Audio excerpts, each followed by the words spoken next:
Vicky Vox.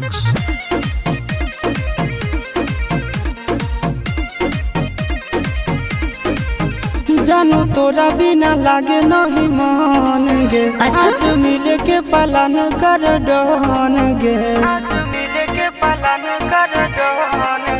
जानू तोरा बिना लागे नहीं मन गे। आज मिले के पालन कर डन गे।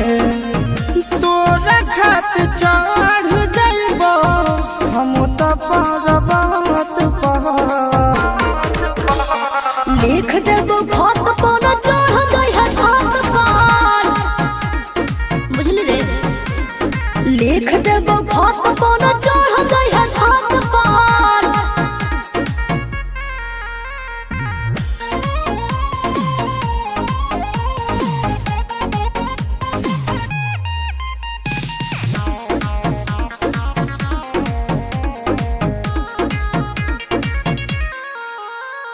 जब कहबी तब अबो जानू तोर घर गे। तोरा खातिर जइबो हम हद से गुजर गे।